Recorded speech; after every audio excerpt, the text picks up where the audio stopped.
صل على سيدنا ومولانا محمد وعلى بسم اللہ الرحمن الرحیم۔ السلام علیکم ناظرین و سامعین کرام۔ پروگرام یاد الہی میں روزانہ عظیم ہستیوں کے تذکارے پاک کیے جاتے ہیں، اور اس کے ساتھ ساتھ کچھ ایسے موضوعات پر گفتگو ہوتی ہے جن سے آپ کو رہنمائی حاصل ہوتی ہے۔ آج معاشرے کے بہت ہی اہم اور حساس موضوع پر گفتگو ہوگی۔ آج کا یہ ہمارا بہت بڑا معاشرتی المیہ اور مسئلہ بنتا جا رہا ہے طلاق۔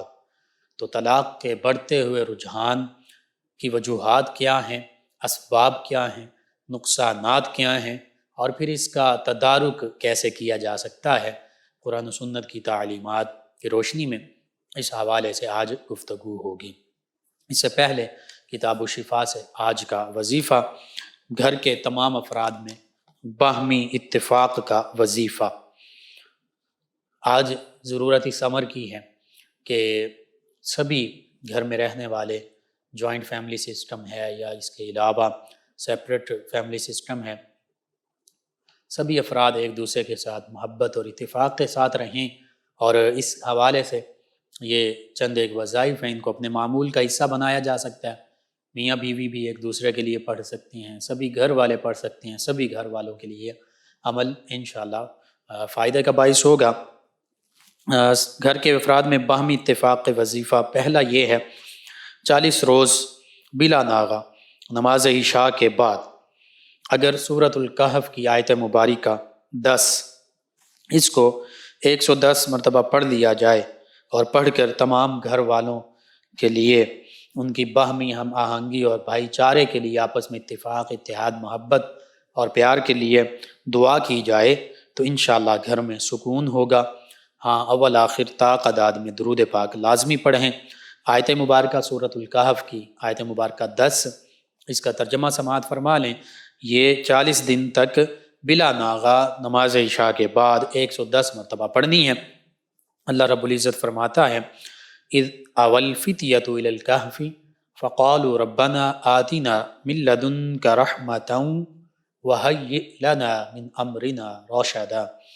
ترجمہ یوں ہے، اللہ رب العزت نے ارشاد فرمایا، جب ان نوجوانوں نے غار میں پناہ لی، پھر بولے، اے ہمارے رب، ہمیں اپنے پاس سے رحمت دے اور ہمارے کام میں ہمارے لیے راہ یابی کے سامان کر۔ تو یہ سورہ کہف کی آیت مبارکہ 10،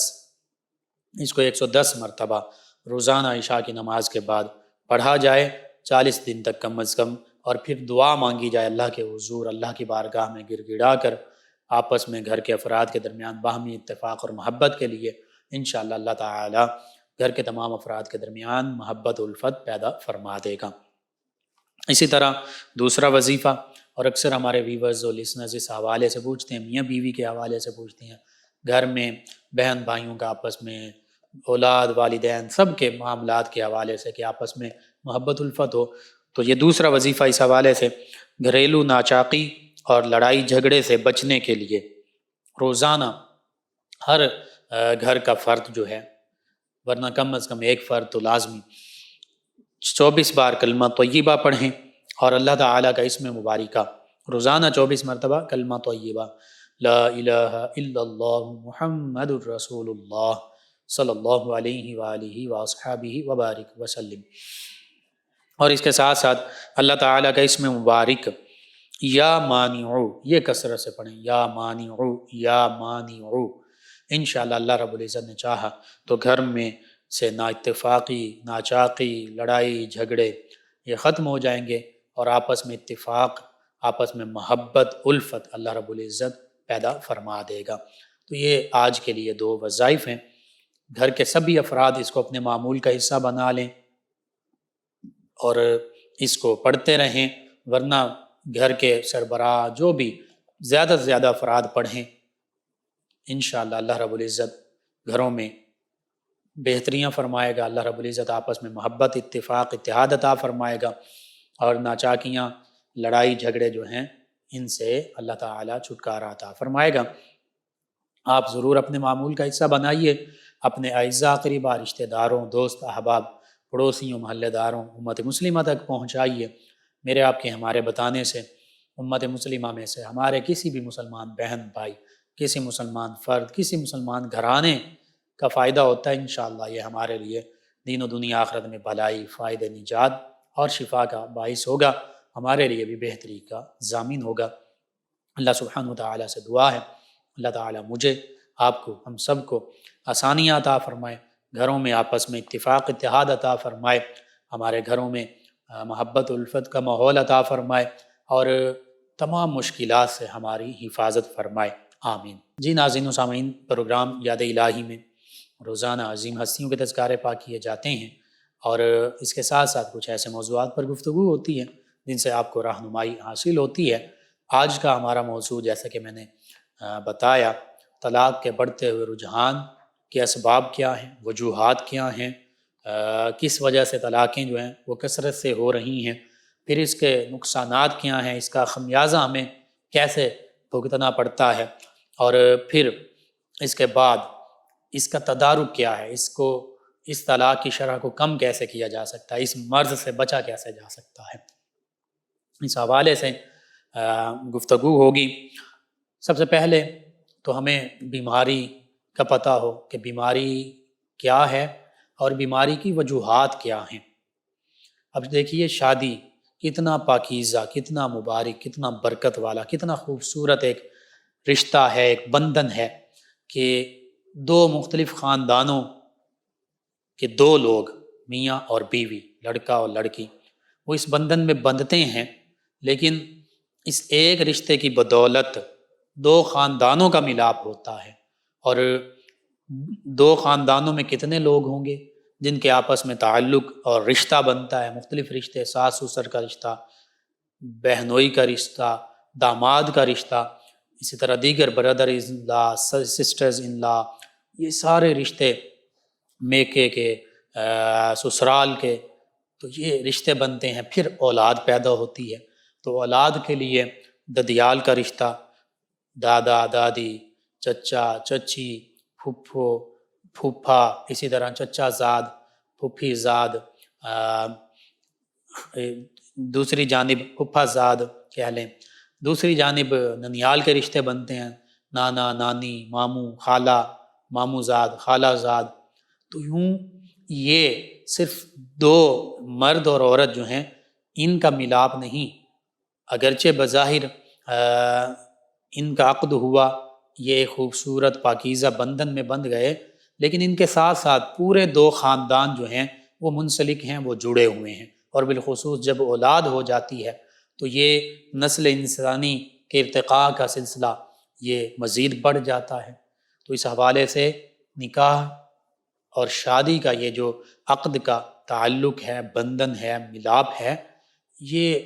اس کو معمولی نہیں سمجھنا چاہیے۔ اسلامی تعلیمات کی روشنی میں بھی یہ بہت اہمیت کا حامل ہے، اور معاشرتی حوالے سے بھی دیکھا جائے تو بڑی اہمیت کا حامل ہے۔ اور پھر یہ خوبصورت بندھن ہے، جس قدر یہ خوبصورت اور پیارا بندھن ہے، اسی قدر یہ عقد اور نکاح اور شادی کا بندھن جو ہے بہت نازک بندھن بھی ہے، بہت باریک تر بندھن ہے۔ ہلکی ہلکی آپس کی ناچاکیاں، چپکلشیں، ہلکی ہلکی باتیں، چھوٹی چھوٹی ناچاکیاں، چھوٹی چھوٹی ناراضگیاں، بالخصوص میاں اور بیوی کے درمیان، اس مضبوط ترین بندھن کو بھی، جو کہ نازک ترین بھی ہے، توڑنے کا سبب بن جاتی ہیں، اس کو نقصان پہنچاتی ہیں۔ یہی وجہ ہے کہ اس نکاح کے بندھن کو مزید مضبوط کرنے کی ضرورت ہوتی ہے، اور اس حوالے سے مزید مضبوط کرنے کے حوالے سے سب سے پہلی جو اصل ہے ہماری، وہ اسلام کی تعلیمات ہیں۔ ہاں، جب اس میں رخنہ اندازی ہوتی ہے، یہ بندھن جو ہے، جو دھاگے سے بھی کمزور تر ہو سکتا ہے اگر آپس میں غلط فہمیاں پیدا ہو جائیں، چھوٹی چھوٹی ناراضگیاں پیدا ہو جائیں، تو پھر یہی غلط فہمیاں، یہی ناراضگیاں، یہی ناچاکیاں بالآخر طلاق جیسے بڑے ناسور کی صورت اختیار کر لیتی ہیں۔ اور طلاق اگرچہ حلال اور جائز کاموں میں سے ہے، لیکن اللہ کے نزدیک حلال اور جائز جتنے بھی کام ہیں ان میں سب سے زیادہ ناپسندیدہ یہی طلاق ہے۔ جائز ہے بامر مجبوری، لیکن ناپسندیدہ بھی ہے۔ حتیٰ کہ احادیث مبارکہ کے مطابق طلاق جب دی جاتی ہے تو اللہ رب العزت کا عرش کانپ اٹھتا ہے، دہل جاتا ہے، ہل جاتا ہے۔ اتنا یہ ناپسندیدہ عمل ہے،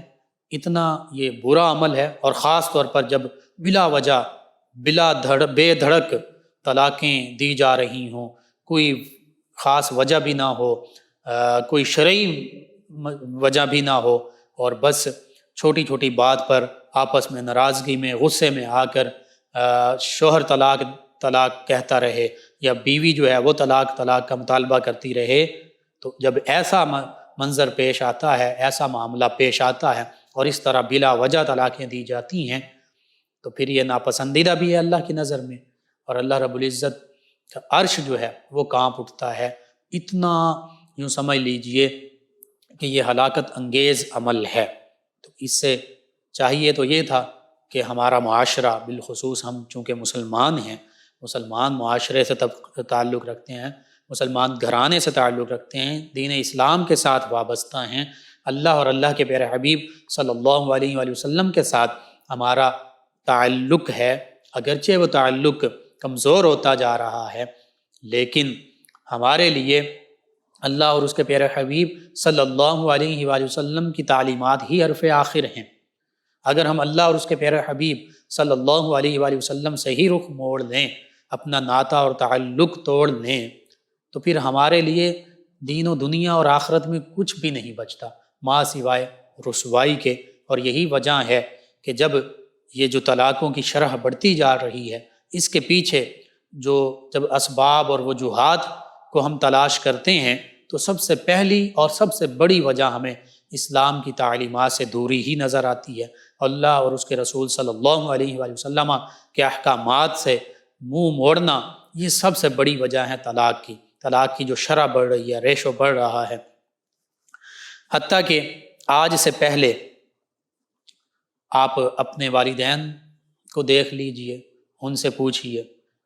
دادا دادی ہیں موجود، ان سے پوچھئے، بزرگوں سے پوچھئے، معاشرے میں موجود بڑی عمر کے لوگوں سے پوچھئے،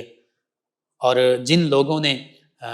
جن کی عمریں 30 40 50 سال ہیں، وہ اس بات سے بخوبی واقف ہیں، نوجوان نسل بھی ان سے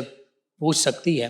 کہ آج سے کچھ عرصہ قبل، ماضی قریب میں ہی، بہت زیادہ دور کی بات نہیں ہے، یہی لفظ طلاق، اس کو معاشرے میں گالی سمجھا جاتا تھا، اس کو بہت برا سمجھا جاتا تھا، بالخصوص چاہے خواتین ہوں وہ طلاق مانگ رہی ہوں، اس کو بھی برا سمجھا جاتا تھا، اور مرد طلاق دے رہے ہوں اس کو بھی برا سمجھا جاتا تھا، اور میں نے عرض کیا کہ اس کو گالی کی طرح لیا جاتا تھا۔ اور جس لڑکی کو طلاق ہو جاتی تھی، اب یہ علیحدہ بات ہے کہ اس کی اپنی غلطی کی وجہ سے ہوئی یا شوہر نے جان بوجھ کر، شوہر کی غلطی تھی جس وجہ سے طلاق ہوئی، لیکن جب طلاق ہو گئی تو پھر اس عورت کے، اس لڑکی کے جس کو طلاق ہو جاتی تھی، اس کی بہنوں کے رشتے جو ہیں اس میں رکاوٹ پیدا ہونا شروع ہو جاتی تھی۔ لوگ جو اس کی چھوٹی بہنوں کے جب رشتے آ رہے ہیں، رشتے دیکھنے کے لیے آ رہے ہیں، جب انہیں یہ پتہ چلتا تھا کہ اس کی بڑی بہن نے طلاق لے لی ہے، تو صرف اس وجہ سے کہ اس کی بڑی بہن نے طلاق لیا، حالانکہ وہ وجہ جاننے کی بھی کوشش نہیں کرتے تھے، صرف طلاق کو اتنا برا اور معیوب تصور کیا جاتا تھا کہ پھر چھوٹی بہنوں کے رشتے جو ہیں وہ بھی کینسل ہو جاتے تھے، وہ بنے بنائے رشتے، جو بات طے ہو جاتی تھی وہ بات بھی ختم ہو جاتی تھی۔ یوں رشتے ناتے جو ہیں ان میں، اس رشتے میں تو دراڑ پیدا ہو چکی طلاق کی صورت میں، جو آگے نئے رشتے بننے تھے، نئے عقد کے دیگر جو بہنیں ہیں ان کے نکاح کے بندھن بندھنے تھے، وہ نکاح کے بندھن بندھنے سے پہلے ہی ٹوٹ پھوٹ کا شکار ہو جاتی ہیں۔ وہ جو لوگ رشتے کے لیے آ رہے تھے وہ انکار کر کے چلے جاتے ہیں، اور کوئی خاص وجہ بھی نہیں بتاتے، اور وجہ وہاں پر یہی ہوتی تھی کہ جی اس کی بڑی بہن نے طلاق لے لی ہے، اگر بہن نے طلاق لی ہے تو پھر یہ کیسی ہوگی، یہ بھی اسی طرح کرے گی، یہ گھر کو آباد نہیں کرے گی، یہ بھی یوں ہی گھر کو اجاڑ دے گی۔ بہرحال یہ لفظ طلاق جو ہے بہت برا سمجھا جاتا تھا، پورے کے پورے خاندان ہل جاتے تھے، اور لوگ حیرانگی کے ساتھ، تعصب کے ساتھ دانتوں میں انگلیاں اپنی دبا لیتے تھے کہ یہ طلاق ہو گئی، حیران ہوتے تھے، پریشان ہوتے تھے، تکلیف اور اذیت کا باعث بنتا تھا یہ معاملہ طلاق کا۔ اور پھر اگرچہ مرد جو ہیں وہ بھی اپنی زندگی کا آغاز، نئی زندگی کا آغاز کر لیتا تھا، اور خواتین بھی بعض اوقات نئی زندگی کا آغاز کر لیتی تھیں، لیکن دونوں کے لیے اپنی باقی زندگی میں بھی یہ طلاق کا معاملہ ایک تلخ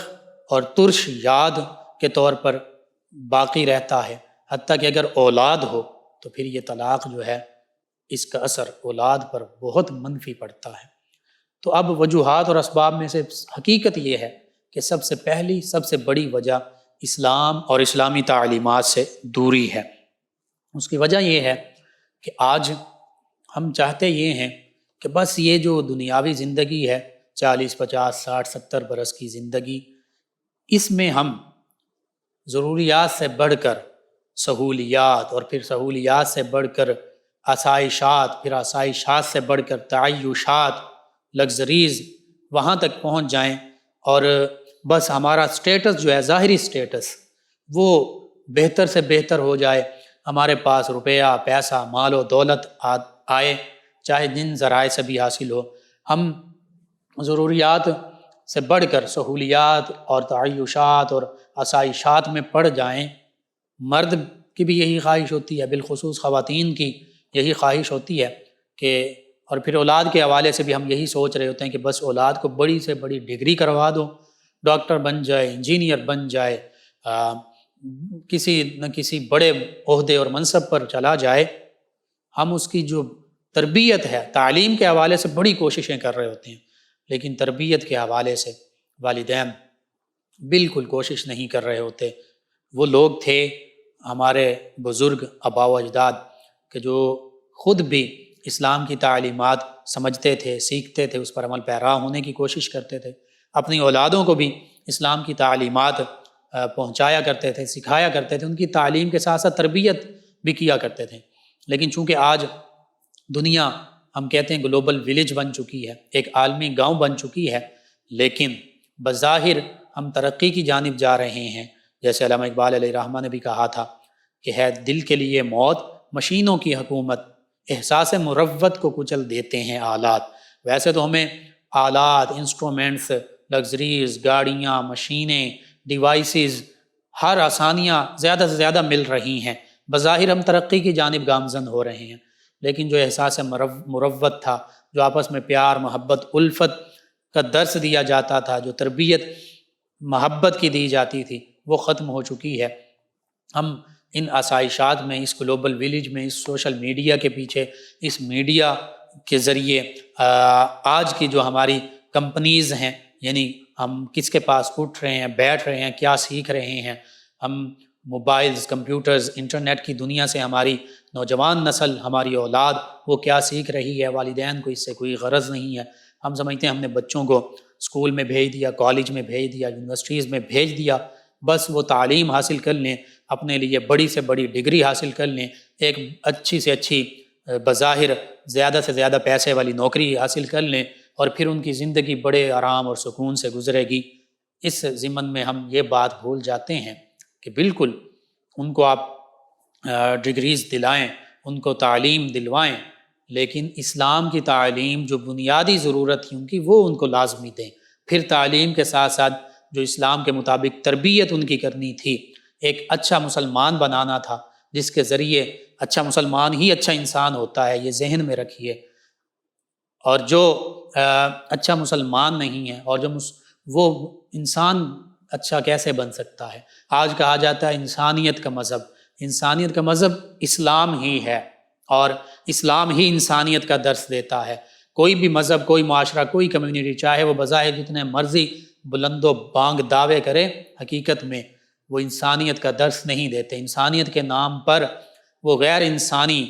چیزیں، غیر انسانی تربیت، غیر انسانی سلوک لوگوں میں منتقل کر رہے ہیں۔ یہ پھر ایک علیحدہ موضوع ہے، اس حوالے سے پھر گفتگو اور جانب چلی جائے گی۔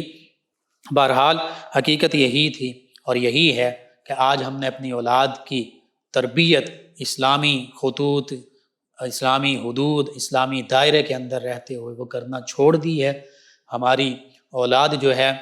الا ماشاء اللہ، ہم نے اس کو مادر پدر آزاد کر دیا ہے، وہ جو چاہے جیسے چاہے کرے، اس پر ہم سمجھتے ہیں والدین اور اولاد بھی اب یہی سمجھتی ہے کہ والدین بھی ہم پر کوئی روک ٹوک نہیں کر سکتے، اور پھر جیسے سیکولر معاشرہ اور لبرل معاشرہ اور اس جانب ہم جا رہے ہیں، ہماری نوجوان نسل کو میڈیا، آزاد میڈیا اور آزاد ذرائع جن کی کوئی روک تھام کرنے والا نہیں، یعنی جن کے لیے اللہ تعالیٰ کی حدود بھی کوئی معنی نہیں رکھتی، قرآن و سنت بھی کوئی معنی نہیں رکھتی، ان کے جب ہم سپرد کر دیتے ہیں اپنی اولاد کو، تو پھر ہماری اولاد جو ہے ان کے معاملات یوں ہی پیش آنے ہیں جیسے آج ہمارا معاشرہ جس جانب چل پڑا ہے۔ انہی چیزوں میں سے بے راہ روی اور دیگر معاملات اس دوران سب سے بڑا جو ہمیں پرابلم پیش آتا ہے وہ طلاق کا ہے، کہ اتنی پسند کے ساتھ، چاہت کے ساتھ بہو کو لے کر آئے اور بیٹی کے لیے اس کا شوہر جو ہے وہ منتخب کیا، لیکن بعد میں وہی رشتہ جو ہے وہ پروان نہیں چڑھتا، وہ پنپتا نہیں، وہ نباہ نہیں ہوتا، اور طلاق کی صورت میں دو خاندانوں کے درمیان ایک بہت بڑی یہ طلاق کی صورت میں ناسور کا مرض پیدا ہو جاتا ہے، اور اگر بچے ہیں تو بچوں کی زندگیاں تباہ و برباد ہو جاتی ہیں۔ اسلامی تربیت، اسلامی تعلیم، بیسک چیزیں یہ والدین کا فرض تھا، یہ اساتذہ کا فرض ہے، بالخصوص یہ دو لوگ، اور انہیں چاہیے تھا اور آج بھی ضرورت اس امر کی ہے کہ نوجوان نسل کو اسلام کی تعلیمات سے روشناس کروایا جائے، بالخصوص جیسے ہی بچے بالغ ہوتے جائیں، جہاں انہیں عبادات کے بارے میں بتایا جائے گا، نماز، روزہ، حج، زکوٰۃ کے بارے میں وہ علم سیکھنا ان پر فرض ہے، وہیں نکاح، طلاق، اس کے مسائل یہ سیکھنا بھی فرض ہو جاتا ہے۔ اسی طرح جب بچہ بڑا ہو گیا، عاقل بالغ ہو گیا، اس نے تجارت کرنی ہے، کاروبار، جاب کرنی ہے، تو معاش کے جو اسلامی رہنمائی ہے قرآن و سنت کے روشنی میں، وہ تربیت، وہ حاصل کرنا، وہ تعلیم حاصل کرنا، وہ فرض ہو جاتا ہے۔ زندگی میں جن معاملات سے، چاہے بظاہر وہ دنیا داری کے معاملات جنہیں ہم سمجھ رہے ہوں، بندہ مومن کا کوئی لمحہ بھی وہ دنیا داری کا معاملہ نہیں کہلا سکتا اگر وہ اسلام کی تعلیمات کے مطابق گزارے، چاہے وہ کاروبار ہے، چاہے تجارت ہے، چاہے وہ جاب کر رہا ہے، چاہے وہ کسی بھی زندگی کے شعبے سے متعلق ہے، حتیٰ کہ سیاست کر رہا ہے، تو اسلام کی تعلیمات کے مطابق اس چیز کو سیکھنا یہ اس پر فرض ہے، اور اس کے مطابق عمل کرنا یہ بھی اس کے لیے ضروری ہے، یہ بھی فرض ہے۔ جب وہ یوں زندگی گزارتا ہے تو پھر اس کا ہر لمحہ وہ عبادت میں شامل ہوتا ہے۔ تو یوں بچوں کی تربیت کرتے ہوئے ان کو نکاح اور طلاق کے حوالے سے اسلام کی تعلیمات کیا ہیں اور اسلام کیا رہنمائی کرتا ہے، ان چیزوں سے لازمی روشناس کروایا جائے اور اس طرف ان کی توجہ کروائی جائے، بچوں کو بتایا جائے، بیٹا ہے یا بیٹی ہے، لڑکے ہیں، لڑکیاں ہیں، ان کو بتایا جائے کہ ہمارا دین اسلام جو یونیورسل ریلیجن ہے، جو اللہ رب العزت کی طرف سے انسانیت کے لیے، تمام انسانیت کے لیے پسندیدہ دین ہے، اس دین کی تعلیمات کیا ہیں، اس دین کی تعلیمات سے آشنا کیا جائے۔ اور پھر ہم ایک رسم کے طور پر جب بیٹی کو رخصت کرتے ہیں تو اس کے سر کے اوپر قرآن مجید فرقان حمید رکھتے ہیں، قرآن مجید فرقان حمید کے سائے میں اس کو رخصت کرتے ہیں۔ ٹھیک ہے، بڑی اچھی بات ہے کہ ہم چاہتے ہیں کہ بیٹی جب رخصت ہو رہی ہو تو قرآن مجید فرقان حمید کی برکت اسے حاصل ہو، لیکن کیا صرف اتنا کر دینے سے ہماری ذمہ داری، والدین کی ذمہ داری پوری ہو جاتی ہے؟ نہیں، بلکہ بہتر یہ تھا کہ جب ہم قرآن مجید فرقان حمید کے سائے میں اسے رخصت کرنا چاہ رہے ہیں تو پھر اس کو رخصت کرنے سے پہلے قرآن مجید فرقان حمید کی تعلیمات بھی سکھاتے، بیٹے کو بھی سکھاتے اور بیٹی کو بھی سکھاتے۔ بیٹی کو قرآن مجید فرقان حمید پڑھنا آتا، اس کا ترجمہ، اس کی تفسیر وہ کسی عالمہ سے، اپنی والدہ سے سیکھتی، اور پھر وہ جو والد بھی سکھا سکتا ہے، تو جب وہ رخصت ہوتی تو پھر اسلام کی اصل تعلیمات کے سائے میں رخصت ہو رہی ہوتی، اسے پتہ ہوتا کہ میرے شوہر کا مقام و مرتبہ کیا ہے، نکاح جو ہے یہ کتنا پاکیزہ ایک رشتہ ہے، اس کو نبھانا کیسے ہے، اس کو پورا کیسے کرنا ہے، اس کے نکاح کو پورا کرنے کے اور پھر جس گھر میں جا رہی ہوں وہاں پر شوہر کے ساتھ میرے ذمہ داریاں کیا ہوں گی، میرے فرائض کیا ہوں گے، میرے حقوق کیا ہوں گے، اسی طرح لڑکے کو بتایا جاتا، اسلام کی تعلیمات دی جاتی کہ بطور شوہر تمہارے فرائض کیا ہیں، تمہاری ذمہ داریاں کیا ہیں، اور بیوی کی، تمہاری جو بیوی ہے اس کے حقوق تمہارے ذمے کیا ہیں، اور تمہارے حقوق کیا ہیں جو تمہاری بیوی کے لیے اس کی بھی ذمہ داریوں میں اور فرائض میں شامل ہیں۔ تو جب حقوق الزوجین، میاں بیوی دونوں کو اپنے اپنے حقوق کا پتہ ہوتا، ایک کے حقوق دوسرے کے لیے فرائض ہیں اور دوسرے کے فرائض جو ہیں اس کے لیے اس کے حقوق ہیں جو دوسرے کے ذمہ فرائض ہیں، تو یوں جب حقوق الزوجین کا پتہ ہوتا، میاں بیوی کے حقوق و فرائض کا، تو پھر یہ نہیں ہو سکتا تھا کہ دونوں ایک دوسرے کے حق سلب کرتے۔ یہ حق سلب ہوتا ہے، کہیں نہ کہیں زیادتی ہوتی ہے یا شوہر کی جانب سے یا بیوی کی جانب سے، تو پھر ناچاکیاں، جھگڑے اور پھر آخر میں طلاق تک کی نوبت آ جاتی ہے۔ اور پھر بچے بچیوں کو، بیٹے بیٹیوں کو یہ بتایا جاتا کہ بچوں، زندگی گزارنے کا طریقہ کیا ہے، میاں بیوی کے حقوق و فرائض کیا ہیں، شادی کا مطلب اور مقصد کیا ہے، اسی طرح اس رشتے کو نبھانے کا طریقہ کیا ہے اور اس رشتے کو نبھانا کتنا ضروری ہے۔ اسلام کی تعلیمات میں اللہ اور اس کے رسول صلی اللہ علیہ وآلہ وسلم کے احکام اس حوالے سے کیا ہیں، اور اگر اس رشتے کو بلا وجہ یوں ہی چھوٹی چھوٹی باتوں پر توڑ دیا جائے تو پھر اس کا نقصان کتنا ہے، یہ ساری چیزیں والدین نے بتانی تھیں بالخصوص، اور پھر اس کے بعد اساتذہ نے بتانی تھیں، چاہے وہ مدارس کے اساتذہ ہیں، اسکول، کالجز، یونیورسٹیز کے اساتذہ ہیں، اور یہ بھی بتانا تھا کہ میاں بیوی کا رشتہ اعتماد اور بھروسے پر قائم رہتا ہے، اعتماد اور بھروسہ ایک دوسرے پر کرنا چاہیے۔ جب بھی میاں بیوی دونوں کے درمیان اعتماد اور بھروسہ ختم ہو جاتا ہے، جب ایک دوسرے پر اعتماد نہیں کرتے، یقین نہیں رکھتے، بھروسہ نہیں کرتے، شک کی دراڑ بیچ میں آ جاتی ہے، اور وہ شک دونوں میں سے کسی ایک یا دونوں میں بھی ہو سکتا ہے، یا کوئی تیسرا بندہ بھی وہ شک کی آگ جو ہے وہ جلا سکتا ہے، بھڑکا سکتا ہے۔ تو جب شک کی دراڑ آ جاتی ہے، بھروسہ ختم ہو جاتا ہے، اعتماد ختم ہو جاتا ہے، تو پھر بھی طلاق کی طرف یہ رشتہ چلا جاتا ہے، طلاق کی نوبت آ جاتی ہے۔ اس رشتے کی جو بنیادیں ہیں وہ ہلنے لگتی ہیں، بنیادیں کمزور پڑنے لگتی ہیں، اور بالآخر یہ رشتہ ٹوٹ کر بکھر جاتا ہے۔ اب یہ سب سے پہلی وجہ اور بڑی وجہ یہی اسلام کی تعلیمات سے دوری۔ اگر بچہ بھی پڑھا لکھا ہو، اسلامی تعلیمات جاننے والا ہو، تربیت اچھی ہوئی ہو، گھر کا ماحول اسلامی تعلیمات کے مطابق ڈھلا ہو، والدین نے، اساتذہ نے یہ ساری چیزیں بتا دی ہوں، بچی بھی اسی طرح، اور آپ دیکھ لیجئے جو علماء ہوتے ہیں، جو عالمہ ہوتی ہیں، یہ یعنی دینی تعلیم جاننے والے مرد اور خواتین، ان میں الا ماشاء اللہ عام طور پر طلاق کی نوبت کبھی نہیں آتی، اور اگر آئے بھی تو وہ جو سنت طریقہ ہے طلاق کا، جو بالآخر کوئی بہت زیادہ مجبوری اور حقیقت میں کوئی ایسا معاملہ بن گیا کہ اب نباہ ہو ہی نہیں رہا، تو پھر جو سنت طریقہ ہے طلاق کا، اس کے مطابق طلاق دی بھی جاتی ہے، لی بھی جاتی ہے، اور اس میں بھی وہ ایک طلاق دی تو پھر رجوع کا موجود ہے، ابھی دوسری طلاق دی پھر بھی رجوع کیا جا سکتا ہے، تو اس میں کافی وقت مل جاتا ہے مرد اور عورت، میاں بیوی دونوں کو، وہ آپس میں سوچ سکتے ہیں، ان کو صلح کی ترغیب دی جا سکتی ہے، ان کے دل میں اللہ کی طرف سے یہ بات آ سکتی ہے کہ ہم رجوع کر لیں۔ تو یوں سنت طریقے کے مطابق جب طلاق دیتے ہیں، وہ جاننے والے دیتے ہیں جنہیں دین کا علم پتہ ہے، تو پھر یوں فوراً ان کے گھر اجڑتے نہیں ہیں۔ اکثر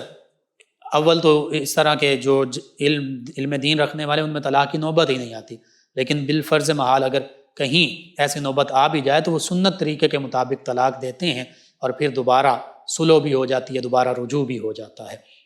بہرحال یہی سب سے بڑی وجہ ہے۔ اس کے بعد دوسری بڑی وجہ طلاق کی وہ عدم برداشت ہے، صبر، تحمل، برداشت، یہ ٹالرنس ہمارے اندر سے ختم ہو رہا ہے، رحم دلی، نرم رویہ، ہر بات میں سختی، ہر موقع پر سختی، غصہ اور سخت زبان، سخت لہجہ، اور میاں بیوی دونوں کا ایک دوسرے کو برداشت نہیں کرنا، ایک نے تھوڑی سی سخت بات کہہ دی، دوسرا اس سے بڑھ کر سخت بات کرے گا، اور پھر یہ سلسلہ چلتے چلتے عدم برداشت، سختی، غصہ، اور طلاقیں غصے میں ہی ہوتی ہیں۔ غصہ آگے کہتے ہیں جی مجھے غصہ آیا تھا، غصے میں نے طلاق دے دی، تو بھئی غصے میں ہی طلاق دی جاتی ہے، کہ کبھی کسی نے پیار اور محبت میں طلاق نہیں دی، کبھی کسی نے یہ نہیں کہا کہ مجھے تم سے بڑی محبت ہے، مجھے تم سے بڑا پیار ہے، اپنی بیوی سے یہ کہا اس محبت اور پیار کی وجہ سے نا میں تمہیں طلاق دیتا ہوں۔ کبھی نہیں کہا، غصے میں ہی طلاق دی جاتی ہے، اور وہ غصہ بھی عدم برداشت کی وجہ سے ہوتا ہے۔ اسی عدم برداشت کی وجہ سے گھریلو ناچاکی پیدا ہوتی ہے، آپس کے چھوٹے چھوٹے لڑائی جھگڑے، آپس کی چھوٹی چھوٹی ناراضگیاں پیدا ہوتی ہیں۔ پھر ایثار اور قربانی کا جذبہ جو ہے، یہ اب تمام وجوہات کا ذکر کہ ایثار قربانی کا جذبہ ماند پڑ رہا ہے۔ شوہر کہتا ہے کہ میں قربانی کیوں دوں، میں ایثار کیوں کروں، میں برداشت کیوں کروں، بیوی کہتی ہے میں برداشت کیوں کروں، میں خاموش کیوں رہوں، میں چپ کیوں رہوں۔ اسی طرح دیگر وجوہات میں زبردستی کی شادی، یہ بھی ایک وجہ ہے طلاق کی نوبت آنے میں۔ بیٹے کی شادی زبردستی کر دی، بیٹی کی شادی زبردستی کر دی، ان کی رضامندی نہیں لی، ان کو راضی نہیں کیا، بالکل ان کی رضا کے بالکل برعکس بس زبردستی ٹھونس دیا، تو پھر ان دونوں میاں بیوی کے درمیان بھی اکثر ہم نے دیکھا ہے۔ ہاں اگر تو اللہ کی رضا پر راضی ہو جائیں تو بڑی اچھی بات، ایسے بھی معاملات دیکھے ہیں اور بزرگوں میں دیکھا ہے کہ بالکل والدین نے شادی کر دی اللہ کی رضا سمجھتے ہوئے، انہوں نے اس رشتوں کو نبھایا، لیکن آج کل جب اس طرح کی شادی ہوتی ہے تو پھر طلاق تک نوبت چلی جاتی ہے۔ اور دوسری جانب پسند کی شادیاں، ان میں بھی اکثر طلاق واقع ہو جاتی ہے، یہ کیونکہ دونوں معاملات، چاہے والدین کی زبردستی کی شادی ہو، چاہے بچوں کی زبردستی کی شادی ہو، یعنی بچے خود زبردستی جا کے کورٹ میرج کر لیں، اور محبت کی شادی، سو کالڈ جو محبت کی شادی جسے کہا جاتا ہے، والدین کو بھی چھوڑ دیا، جنہوں نے پوری زندگی پالا پوسا تھا، ان کی بات ہی نہ پوچھی، ان کی رضا ہی نہ لی، تو یہ دوسری انتہا، دونوں انتہائیں ہیں، دونوں قسم کی شادیاں اکثر ناکام ہو جاتی ہیں۔ اور اسلام کا طریقہ کیا ہے، وہ میانہ روی، کہ والدین پر یہ فرض ہے، ان کی یہ ذمہ داری ہے، وہ بچوں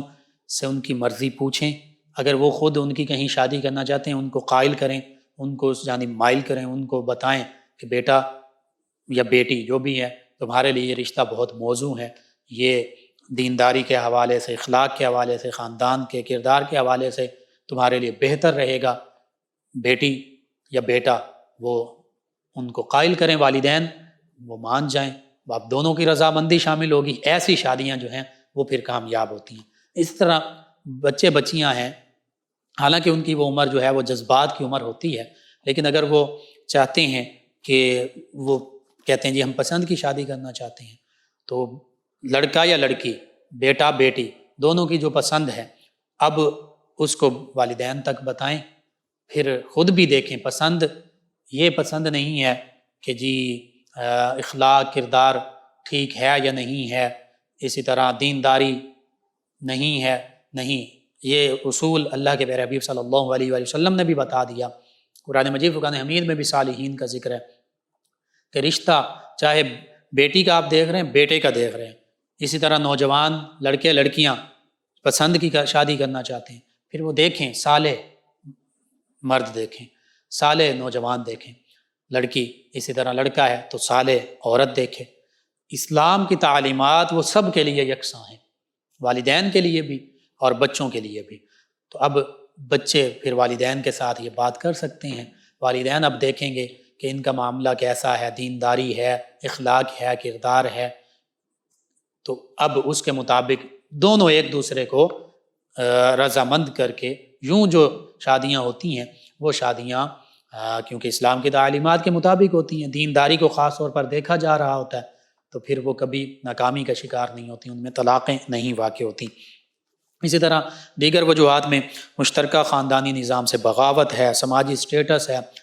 حرص و ہوس ہے دونوں جانب سے، کہیں جہیز کی ڈیمانڈ ہے، کہیں جی بینک بیلنس ہو، بنگلہ ہو، فلاں ہو، لڑکے لڑکی دونوں کی جانب سے، یہ ایک جانب سے بھی حرص و ہوس کا شکار ہو گئے تو پھر بھی شادیاں پنپتی نہیں ہیں۔ یہی وجہ ہوتی ہے کہ بعض اوقات پسند کی شادی بھی اور اس طرح کے معاملات میں وہ آگے جا کر بظاہر تو ہم سمجھ رہے ہیں نوجوان بچے بچیاں کہ یہ ہمارے لیے بڑی اچھی چیز ہے، لیکن والدین کا اپنا ایک تجربہ ہوتا ہے، اور بالخصوص اسلام کی تعلیمات جو اللہ رب العزت نے جس نے پیدا فرمایا ہے وہ ہمارے بارے میں بہتر جانتا ہے۔ عسیٰ ان تکرہوا شیئا وہو خیر لکم، اللہ فرماتا ہے ہو سکتا ہے کہ تم کسی چیز کو برا سمجھو، ناپسند سمجھو، لیکن وہ تمہارے لیے بہتر ہو، بھلائی کا ذریعہ ہو۔ وعسیٰ ان تحبوا شیئا وہو شر لکم، اور کسی چیز کو تم اچھا پسند جانو، محبوب جانو، لیکن وہ تمہارے لیے شر کا باعث ہو، بعد میں نقصان کا باعث بنے، تو اس لیے اللہ رب العزت نے اور اللہ کے پیارے حبیب صلی اللہ علیہ وسلم نے جو تعلیمات دے دیں، دینداری کا معاملہ جو ہے ہر جگہ پہ یہ دیکھا جائے گا۔ والدین کی رضا بھی ضروری ہے، یہ دیکھی جائے گی۔ پھر بیوی یا شوہر کا شکی مزاج ہونا، دوسری شادی کا درمیان میں ہونا، یا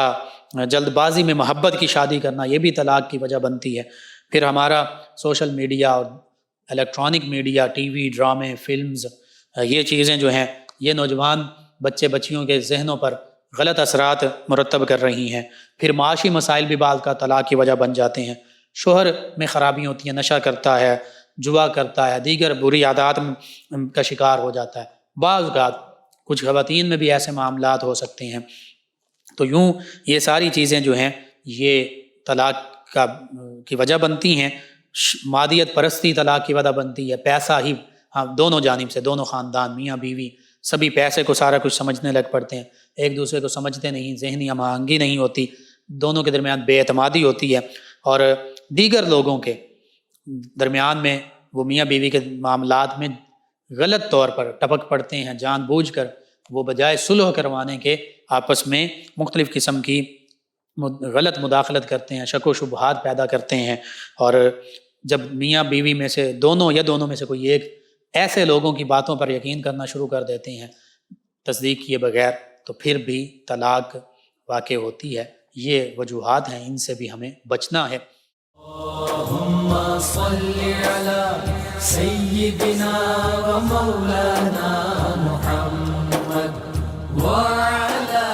سیدنا۔ آپ سماعت فرما رہے ہیں پروگرام یاد الہی۔ ناظرین سامعین، اب طلاق کے نقصانات کیا ہوتے ہیں؟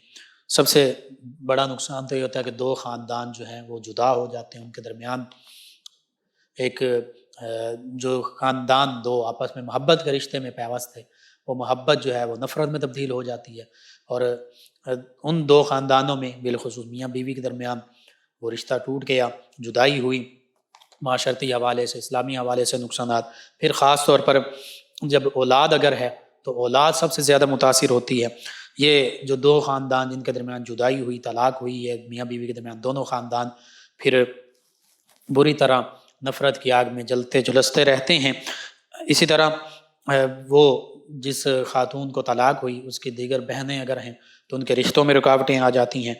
ہاں، لڑکی اگر تو نیک ہے، پاک باز ہے، دیندار ہے، تو وہ اپنے آپ پر کنٹرول کرے گی، لیکن اگر اس کے برعکس معاملہ ہے تو چونکہ اللہ رب العزت کی طرف سے انسان میں یہ ایک نفسانی خواہش کا معاملہ ہوتا ہے، تو وہ اس کے جائز ذریعہ یہی نکاح تھا، اب یہ ٹوٹ گیا تو بعض اوقات ایسا ہوتا ہے پھر وہ طلاق یافتہ بے راہ روی کا شکار ہو جاتی ہے۔ معاشرے میں عورت جو ہے وہ برائیوں کے دلدل میں بھی بعض اوقات پڑ جاتی ہے، پھر نہ ہی اپنی عزت کا خیال، نہ خاندان کی عزت کا خیال، پھر اسی سے آگے جب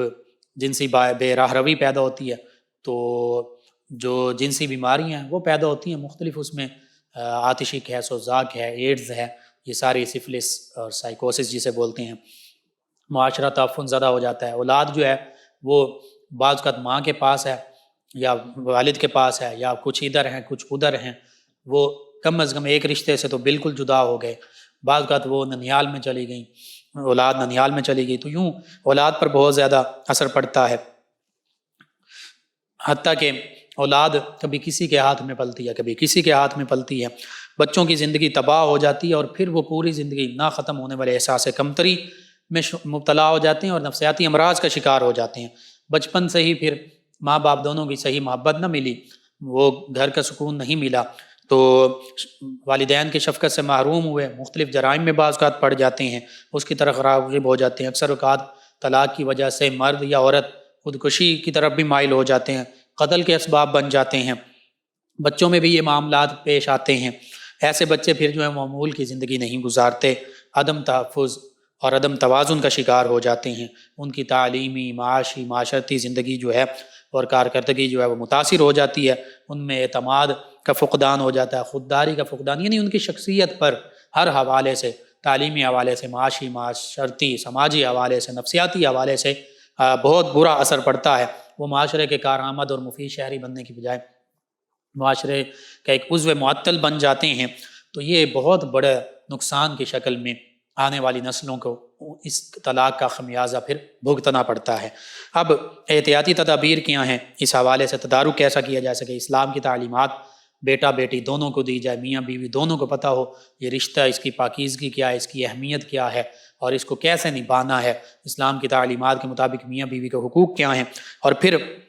بہت ہی ٹھنڈے دماغ کے ساتھ اگر کوئی لڑائی جھگڑا ہو جائے سوچا جائے، دونوں میں خوبیاں بھی ہوں گی خامیاں بھی ہوں گی، خامیوں کو نظر انداز کر دیا جائے، خوبیاں اور اچھائیاں تلاش کی جائیں۔ اسی طرح عورت کے ساتھ ساتھ مرد کو بھی صبر و تحمل کا مظاہرہ کرنا چاہیے، کیونکہ میاں بیوی دونوں زندگی کی گاڑی کے پہیے ہیں، تو دونوں پہیوں کو درست ہونا ضروری ہے۔ یہ نہیں کہ صرف مرد یا صرف عورت، نہیں، دونوں کو مکمل اس میں صبر تحمل برداشت کا مظاہرہ کرنا چاہیے، اور جو بھی مسائل پیدا ہوں ایک دوسرے کے ساتھ ڈسکس کیے جائیں، آرام سے بیٹھ کے اپنی اولاد کی فکر کی جائے۔ اگر کوئی درمیان میں کوئی ایسا شخص، کوئی ایسے لوگ ہیں جو دونوں کے درمیان جدائی ڈلوانا چاہتے ہیں، ایسی باتیں کرتے ہیں، ان کی باتوں پر بالکل توجہ نہ کی جائے، ان کی باتوں پر دھیان ہی نہ دیا جائے۔ اور پھر آج کے ہمارے معاشرے کی سب سے بڑی جو بڑا المیہ ہے، ہماری نوجوان نسل بالخصوص مغربی تہذیب کی دل دادہ ہو چکی ہے اور مغربی تہذیب کے پیچھے پڑ رہی ہے، اور یہاں تک بھی آج تو کہا جاتا ہے کہ جی نکاح کی بھی ضرورت نہیں ہے، وہ پارٹنر، سوشل پارٹنر بنا لیا جائے، یہ وہ، اور پھر نکاح ہو جائے تو پھر بھی انہی چیزوں کی دیکھا دیکھی جو ہمیں ہمارے ارد گرد ہمارا میڈیا ہمیں دکھایا جا رہا ہے، بتایا جا رہا ہے، اس پر جب بچے بچیاں اس کو اپنا آئیڈیل بنا لیتے ہیں قرآن و سنت اور اسلام کی تعلیمات سے ناواقفیت کی بنا پر، تو پھر طلاقوں کی جو ریشو ہے، شرح جو ہے وہ بڑھ جاتی ہے، اور یوں بڑے بڑے گھرانے جو ہیں وہ تباہی بربادی کا شکار ہو جاتی ہیں، آنے والی نسل جو ہے، اولاد جو ہے وہ تباہی کی جانب گامزن ہو جاتی ہیں۔ بس ضرورت اس امر کی ہے کہ ان سارے جو اسباب اور وجوہات ہیں ان کو ختم کیا جائے، اور اسلام کی جو حقیقی تعلیمات ہیں ان پر عمل پیرا ہوا جائے۔ انشاءاللہ اللہ رب العزت پھر اس بندن میں برکتیں عطا فرمائے گا۔ اللہ سبحانہ وتعالی سے دعا ہے اللہ تعالی تمام گھرانوں کو، مسلمان میاں بیوی کو ایک دوسرے کے حقوق پورے کرنے کی توفیق عطا فرمائے، اور تمام گھرانوں کو دین و دنیا آخرت کی بھلائیاں خوشیاں عطا فرمائے، آمین۔ جن ناظرین سامعین اس دوران ہمیں جوائن کیا، ہمارے لسنر ہیں محمد شیر صاحب سرگودا سے، کہتے ہیں آپ کو اور آپ کی ٹیم کو سلام۔ جی وعلیکم السلام۔ کہتے ہیں غصہ کنٹرول کرنے کے لیے وظیفہ بتا دیں۔ جی درود پاک کی کثرت کریں ایک، اور جب بھی غصہ آئے وضو کر لیں اور اپنی حالت تبدیل کر لیں، کھڑے ہیں بیٹھ جائیں، بیٹھے ہیں لیٹ جائیں، اور یا سلامو بھی کثرت سے پڑھیں، درود پاک بھی کثرت سے پڑھیں، انشاءاللہ اللہ تعالیٰ بہتری فرما دے گا۔ خالد صاحب ہیں مدینہ ٹاؤن سے، کہتے ہیں گلے میں خراش رہتی ہے، میں نعت پڑھتا ہوں، کوئی وظیفہ بتا دیں۔ جی میں یہی عرض کروں گا یا سلامو آپ بھی پڑھیں، اور اس کے ساتھ ساتھ علاج بھی، دوا بھی کیجیے، اللہ تعالیٰ شفا عطا فرمانے والا ہے۔ ایک اور لسنر ہیں، نام انہوں نے نہیں لکھا، کہتے ہیں سر آپ کا پروگرام اس دور کے لوگوں کے لیے روشنی ہے۔ جی شکریہ آپ کا، اللہ تعالیٰ آپ کو بھی اجر عطا فرمائے۔ ان کے علاوہ ایک اور، اصل میں اسلام کی تعلیمات ہی روشنی، ہم وہی بیان کرتے ہیں۔ کہتے ہیں کہ السلام علیکم۔ جی وعلیکم السلام۔ انہوں نے بھی نام نہیں لکھا، کہتے ہیں آپ کا پروگرام بہت اچھا ہے، موسیٰ کا مطلب بتا دیں۔ جی موسیٰ سیدنا موسیٰ علیہ السلام اللہ کے نیک پیغمبر، نیک بندے، مقرب بندے، اولو العزم پیغمبروں میں سے۔ آپ کا نام نامی اس میں گرامی، اس کا ایک معنی پانی میں سے نکالا ہوا، کیونکہ آپ کی والدہ نے آپ کو صندوق میں ڈالا، دریائے نیل میں بہا دیا اور پانی سے آپ کو نکالا گیا، حضرت آسیہ رضی اللہ عنہا انہوں نے، تو اس وجہ سے موسیٰ آپ کا نام پڑ گیا۔ ایک اور ہمارے لسنر ہیں، ہمارے بھائیوں میں شامل ظفر اقبال ہیں، انہوں نے ہمیں جوائن کیا، کہتے ہیں ماشاءاللہ قاری صاحب آپ کا پروگرام بہت اچھا ہے۔ جی شکریہ ظفر اقبال بھائی، آپ کا شکریہ، آپ نے ہمیں جوائن کیا، پروگرام میں شامل ہوئے، پسندیدگی سے نوازا۔ ایک اور لسنر ہیں، کہتے ہیں السلام علیکم بھائی جان۔ جی وعلیکم السلام۔ کہتے ہیں خالد حسنین جو نعت خوان فوت ہو گئے ہیں ان کے لیے دعا کر دیں اور ان کی نعت بھی چلا دیں۔ جی اللہ تعالیٰ انہیں ان کی مغفرت بخشش فرمائے اور درجات بلند فرمائے۔ ان کی نعت جو انشاءاللہ ہم کوشش کریں گے اپنی نشریات کا حصہ بنا سکیں۔ ناظرین سامعین پروگرام یاد الہی کا وقت ختم ہو جاتا ہے، انشاءاللہ کل صبح دوبارہ آپ سے ملاقات ہوگی پروگرام یاد الہی میں۔ اپنے میزبان محمد لقمان رضا اور ہماری ٹیم کو اجازت دیجیے، اللہ نگہبان۔ اللهم صل على سيدنا ومولانا محمد